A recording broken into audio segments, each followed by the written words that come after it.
So the review today, there's a lot happening there. There's a lot of moving parts. But the book itself is one that I've had for a long time. So here is my 1950, I should have checked that first. 1954 edition. It's a Fontana edition of The Longships by Frans G Bengtsson. New York Times thought it was a masterpiece. The painting, words fail me. It's a wraparound, a tiny bit faded, one might be excused for noticing. And it's not wholly terrible, it's just 99.5% terrible. So why do I have in my hand a paperback depicting a Viking as having a horned helmet, this bizarre metal plate that looks like he borrowed a temple gong, a really, really strange vest that looks as if it's made of modern art style silver, what looks like a sheepskin that he used to wear around his shoulders, but he decided to wrap it around his waist instead, and we won't even talk about those shoes, and in pastels. It's an appalling cover. Now, I personally have been involved in historical reenactment, or what did you call it? Speculative archaeology. There's a lot of names for it. I've been involved in various historical groups for a number of years now. And when I first joined, I wasn't particularly interested in Vikings, and the 10th century was somewhat earlier than my area of interest. But when I became involved in other groups that they were more 10th century, Viking era, North Europe, I sort of went for that. And I suspect that I must have bought this book around about that stage. So probably between 2007 and 2010, probably closer to 2007. And ever since then, this book I have owned. I've carried it around. It has survived multiple moves, a number of strategic book culls, and I just kept putting it back on the shelf because I've only seen it the once. And I kept thinking, well, maybe one day I'll want to read it. And a few times I tried. I think over the years I've tried probably about a dozen times to start this rather significant book. This book has a page count of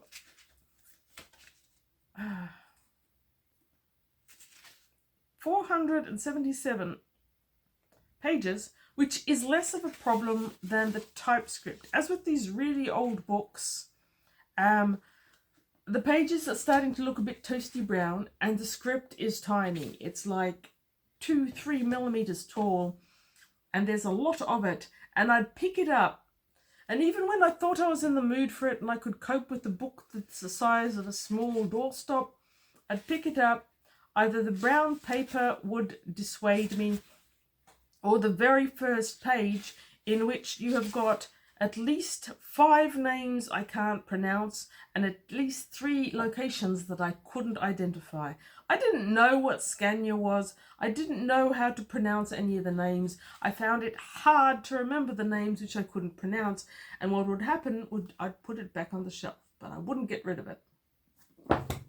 So, about 3 months ago now, I found a review for this book online in which some guy utterly raves about it. He's virtually frothing at the mouth about how exciting a book this is, and how there's something in it for everyone, and how if you read it, you will love it. And I picked it up again, and I opened the page, and I went, I don't know how to pronounce that, and I don't know where we are, and even with Google Translate and Google Maps, I'm not sure I can commit to it. But this time, I had a revelation. Audiobooks. So I searched my library without any great hope, because this is obviously a very old book and I've never heard anyone mention that they've read it. So I searched for audiobooks and I found it. And I've been listening to it ever since. I've had to borrow this book about 4 times. A few times I've actually had to read bits to remember them when I couldn't immediately start listening. The audio is 1,200 and whatever minutes, and it's it's a serious commitment. That's all I can say. There's a lot of commitment to this book for any number of reasons. Now, before it seems like I'm bagging it too much, I did like it. I'd give it 3 out of 5 stars, and I did finish it. I've even read a number of bits a couple of times and in a couple of different mediums, this and audio, when one didn't work for me, the other one did.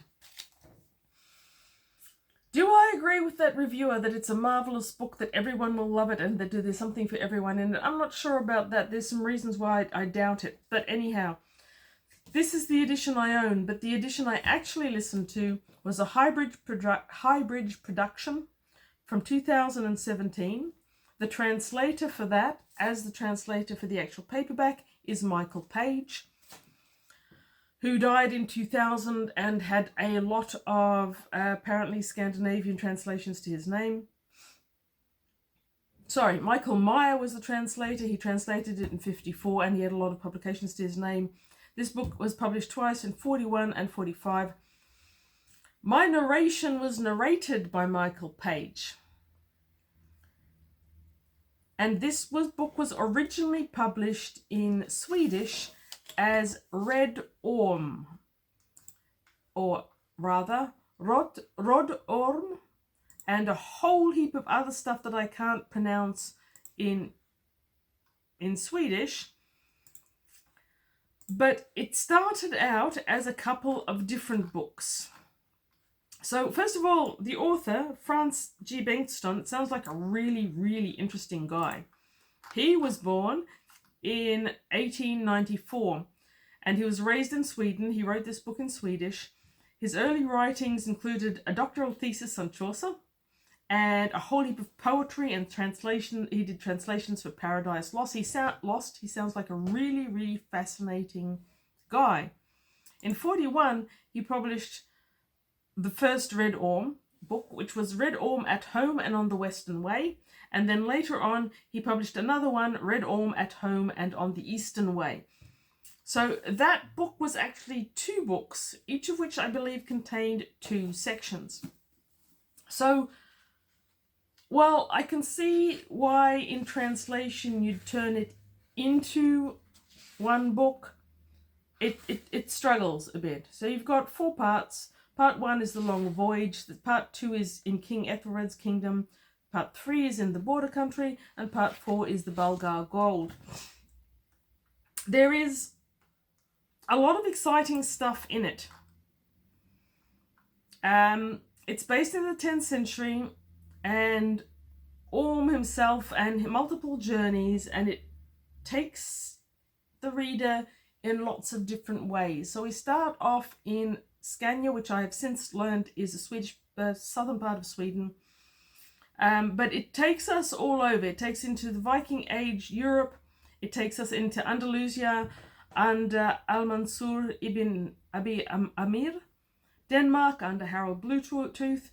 It talks about the struggle between Eric the Victorious and Sven Forkbeard of Denmark. It talks about Ireland under Brian Boru, England under Ethelred the Unready, though I have to say, having read a bit about that, I think calling him the Unready was very, very unfair and also probably a mistranslation. I don't think Ethelred's treated particularly well in this book, but never mind. Anyway, there's the Battle of the Maldon. You've got a huge amount of stuff.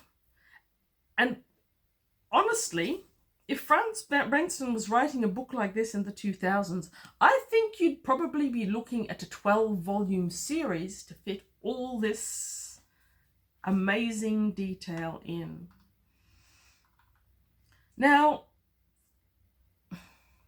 as an aside, one thing about it that kept me consistently mystified is how accurate some of it was. Some of it was obviously very historically accurate, at least at the time it was written. Some of it I could tell was accurate when it was written, but these days people believe other things, or we know more about the countries and the archaeology. Some elements seemed so specific and so elaborate. For example, there's one point when Orm, that's in Orm in the Border Country, so that's part 3, is it, in the Border Country? Orm goes to a thing, and of course the thing was an actual event where a whole heap of tribes went to a location and they had this conventional, unconventional meeting of equals to discuss things. They're well known from Iceland. I don't know if they're well known from wherever the hell they happened here. I never figured out where it was. I assume somewhere in Sweden, possibly somewhere between the border of what's Sweden today and Finland. I never actually Googled it, so I don't know. Anyhow, Orm goes to this and he goes to visit a neighbouring chieftain from another land whose name I can't pronounce. And the chieftain welcomes him. He throws down a sheepskin for him to sit on. He brings him ale to drink, fine, and good white bread. Really? Good white bread?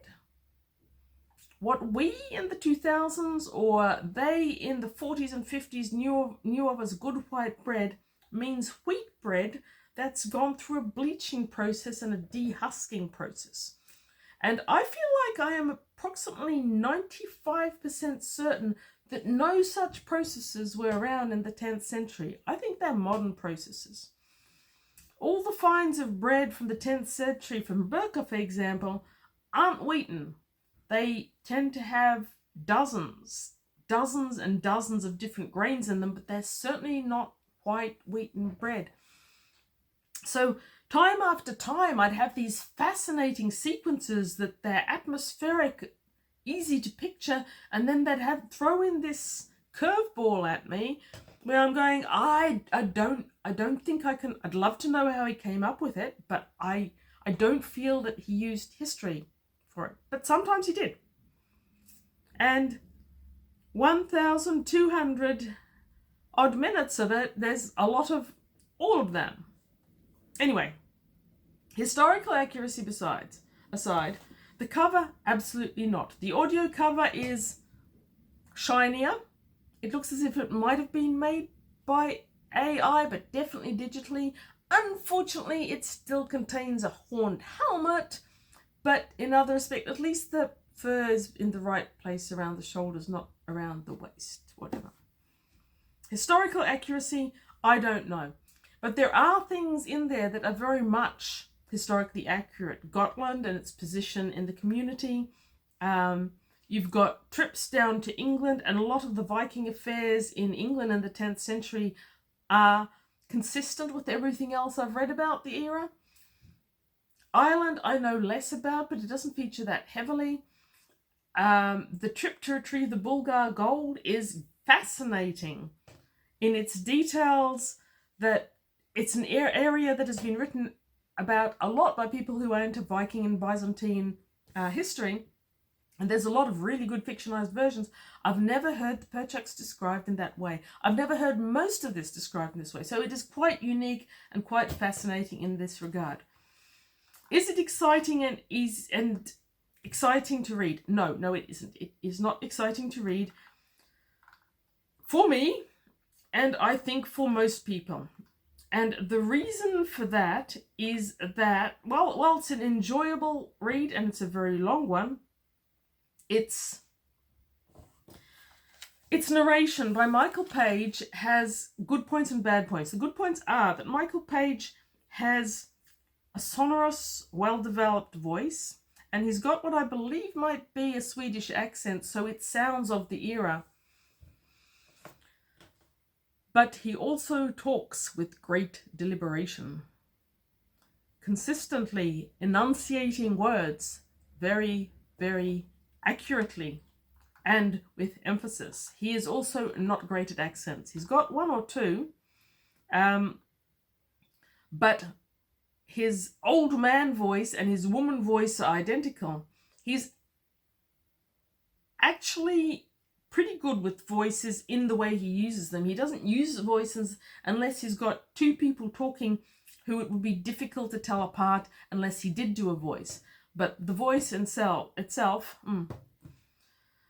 blood wolves, murderers and malefactors, adulterated vermin, Gadarene swine, weeds of Satan and minions of Beelzebub, generation of vipers and basilisks, shall you be cleansed by holy baptism and stand as white as snow. You could get a little bit excited about what you're talking about there, Michael Page. It's like, it's pretty rich. You've got a lot of angry priest words being thrown at the pagans. Anyhow, the other thing about the way it's narrated, it fits the writing in a way. Someone who was also reviewing it mentioned the fact that the narration, or in their case the reading, is hindered or slowed by the narration. Now, while Red Orm's experiences are a lot of fun, he doesn't narrate them. We see them from a sort of emotionless overview. There isn't a lot of characterization that you can actually bond with. There's not a lot of emotive overtones. And while you can perhaps feel an emotive connection to some of them, it's not easy. It's really not easy. The historical fiction integrating real events to the narrative is good, but honestly, that third person omniscient makes it seem tedious. You've got these incredible battles, these incredible kidnappings, you've got phenomenal experiences, but the omniscient, emotionless writing coupled with the sonorous narration make it all feel bewilderingly bland. Now, because the content is good and because the history is interesting, I didn't find it unenjoyable, but it is bland in one's personal experience of it. I may be well alone in that. Most people who read it apparently really loved it. I'm seeing a lot of 5 stars and 4 stars on Goodreads. I'm not seeing many 1 stars. Okay, what else? The other thing about the 10th century setting of this is, as well as giving us a lot of historical background of who's who in England, Europe, Scandinavia, Norway, Sweden, Denmark, and the Byzantines, it is all meant to be, or it is, I don't know if this was his goal, but it's all about the era where the gradual Christianization of Scandinavia was taking place. And so you've got that bumping of a very pragmatic Norse outlook that is pagan in essence, with, for Orm at least, who's captured as a slave, Islam to begin with, and then Christianity when he converts to Christianity. The Norse pagan background outlook on Christ and Christianity and what it does and how it works are quite interesting at times, and I think they're meant to be funny. Now, I have read some reviews that think this is a laugh out loud book. Now, I don't know if they're reading them in English or in Swedish. Perhaps in Swedish it's funnier. But for myself, whether it was the actual narration or whether it was the actual page, I came across these moments when I was certain that the author thought he was being funny. You know, it's like when you're at a party and someone tells a joke and they obviously think it's hysterical and you're sitting there going, what was that punchline again? What's it meant to be? I'm meant to laugh when? That's what this book was like. I don't see how people found this laugh out loud. It was, at times, I suppose there was an irony, especially after Orm converts to Christianity and he gets this priest, Willibald, who goes with him to settle a new area. He builds a church, and the intersection between Orm's view of the world and Christianity, I suppose they could often be funny. There are parts about how Father Willibald wants to convert the heathens and some of the measures that are taken in order to do that. For example, there's, at the christening of Orm's son, 2 Irish jesters arrive, who were previously known to Orm and his wife both. They say that they cannot perform unless everyone watching is Christian. So Father Willibald gets to convert the entire neighbourhood, most of whom had resisted Christianity for some time, just so they could see the jesters perform. Things like that feel almost childish childish and superficial in the narration construct. And I think that those and other examples are meant to be funny. I didn't find them funny. I winced a few times. It's not that I don't have a sense of humor, it's just that if this was meant to be a sense of humor, it's not mine. And I don't know if that's translation or if it's just that I failed. The humor of 1940 is maybe not mine. I don't know what it is. Okay. Now, so in the first voyage, the different chapters. So the prologue is how the shaven men fared in Scania in King Harold Bluetooth time. And there's a lot about the different kings that is consistent with other things that I've read about the various kings, like Harold Bluetooth and various other ones. But part one, the long voyage, starts out with Orm's father, who's going on a voyage. But Orm is the youngest son, and we hear all about all his family and his brothers and sisters with this methodical narration with a complete lack of humor or interest. It's hard to get into the first chapter or two. It really is. Orm is the youngest, and since she's lost all her other sons, his mother is determined that he won't go on a summer voyage to go plundering and raiding with his father, who I think is called Toste. Anyway, so Orm wasn't allowed to go because his mother Asa wouldn't let him, and he stayed home. But shortly after that, their home is raided by another Viking ship commanded by, I think, Kronk. Something like that. I could only just hear it. And his Viking longship sets ashore right near the farm. He goes up and he captures a whole lot of pigs to feed his crew. Orm races after him and to defend his mother and his home and his pigs, and gets taken on board as a slave. So he becomes a galley slave, but he convinces them not to treat him as a normal slave and probably sell him at the first port. He becomes one of the crew, and he actually seems quite happy to be on a voyage despite his mother. He goes on lots and lots of adventures on that particular voyage. And he meets lots of people. Now, it's an interesting thing about this book, how circular the people are. So right here, when he's a young man, I think he's about 15 when this happens, 14 or 15, he's taken as a slave, he's rowing on Krok's ship, he meets all these other people. 2 or 3 parts later, all of a sudden, he'll meet someone in remote lands near Kiev who he met on the journey, and through having had that previous connection, all goes well for him. However, not everything goes well on that journey. There's some pretty excellent sea battles, and during one, he is captured by Al-Mansur, who is I think he's come through from Africa to Spain. Anyway, he's a Muslim.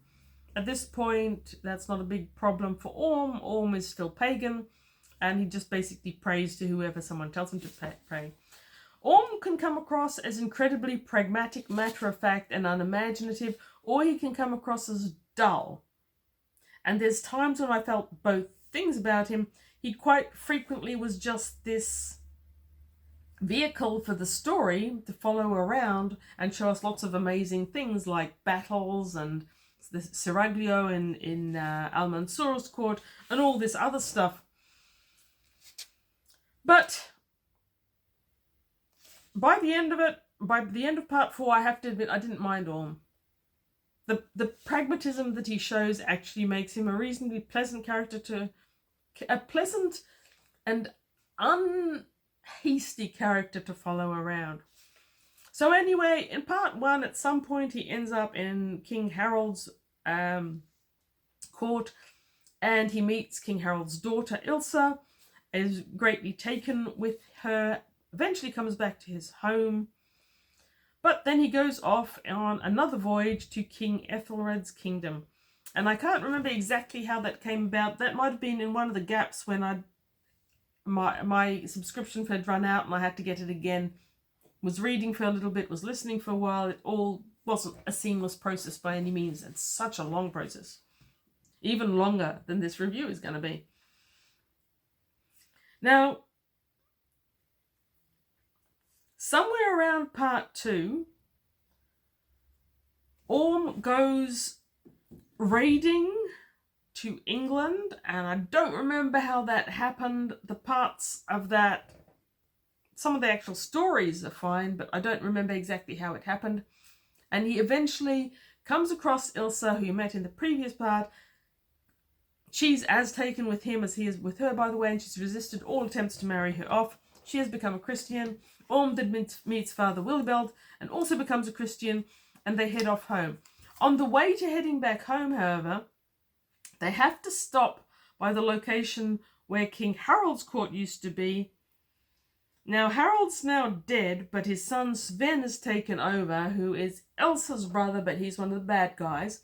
And they have to go back there in order to pick up something of Elsa's that she had to leave behind. In the course of this, harm is done to Sven, and Orm decides it's not safe to stay in his house in Scania anymore because Sven's going to be coming after him. So he gets home, he picks up his mum, presumably his pigs, all his goods and chattels, and heads off to the back country. And that starts what is by far the longest part in the border country, which is all about how Orm builds a house, and he promised the priest Willibald that if he went with him, he'd build him a church. So he builds him a church, and him and Ilsa start having children. That's when the christening feast that I mentioned earlier happens, and a whole heap of stuff happens. One of the things that makes this 1,200 minutes, 700 odd pages, is every single person has a story. And Bengtsson once made sure that we don't miss a single one of them. So Orm goes to sailing on the ship, and his benchmate has got his own story, which he tells us, and which is narrated to us by Michael Page in his sonorous, deliberate, certain voice. And then they get to Al-Mansur's court, and you meet someone else, and there's another story. They escape to the borderlands, they build up their house, there's a christening feast. 5 strangers come to the feast. Every single one of them has a story which we have to listen to in exhausting detail. And they're all good stories, and they're actually many of them quite memorable, like the 2 jesters who were trained in Ireland to become these amazing jesters who can make any man laugh, and they can sing, and they can do tricks, and they're on their way to Micklegard to perform before the Emperor. And we meet one later, and then once again we hear the whole story of everything that's happened since he last saw Orm to now. This is a book of stories, and any single one of those stories is full of enough meat that you could make a full-length novel of it today. All you'd have to do is add characters that actually, have character and are relatable. And you could have from any one of those chapters a full novel. So kudos to Bengtsson for writing a really fascinating book. I guess the style of narration is either one that you're going to like or you're not. Some people clearly loved it. If you can bear with it and you're interested in the subject matter, it's worth bearing with it. The fact that it's told like a fictional biography about these major journeys, and that it reads like a history book. One of those history books that you had in school where you knew that these stories could be fascinating if they weren't told in dry history book fashion. However, if as adults we can get through that, and we can enjoy the experiences and the descriptions,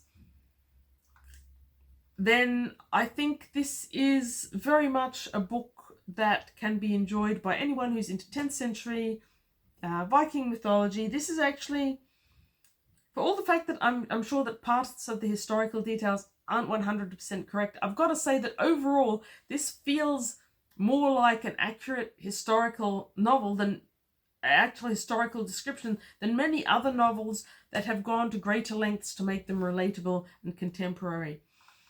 The characters in this book aren't contemporary. I'm not sure that they'd be contemporary with 10th century, or if they're more contemporary with 1940s Sweden. I really don't know. But the other thing you probably need to get through, at least if you don't speak Swedish, is the names. The names are great, and many of them are well known. It's like Harold Bluetooth. Everyone knows Harold Bluetooth. Everyone knows Ethelred the Unready. It's like everyone who likes history, that is 10th century history. But then you've got other ones that are called, I think one of them is called Ivar Ratnose or Rattooth. And you've got those sorts of descriptions, which historically speaking we know were the sorts of descriptions that were used in places like England, where we've got a few more writings surviving than we do for 10th century Europe. So overall, this book, 3 out of 5 stars. I'm not sure that I recommend it. If the things that I've said sound interesting to you, if you are able to enjoy narration that is thoroughly non-contemporary in your search for some actually quite interesting and often illuminating stories of 10th century Scandinavia, etc., then yeah, in that case I'd recommend it to you. If you feel that embarking on 1,000 odd minutes of narration that has the potential to put you to sleep on a long road trip isn't for you, I will totally understand. But if you do read it, I hope you enjoy it and you think it's a good book. If you have already read it or anything else by Frans G Bengtsson, I would be fascinated to hear from you. If you thought it was funny, do you think you can explain to me why? I mean, yeah, no, it's just not funny. Not funny. But is it a good book? In its own light, in its own way, it is definitely a good book. Is it worth reading? 10th century for you. But if not this one, read other good books, and thank you for watching.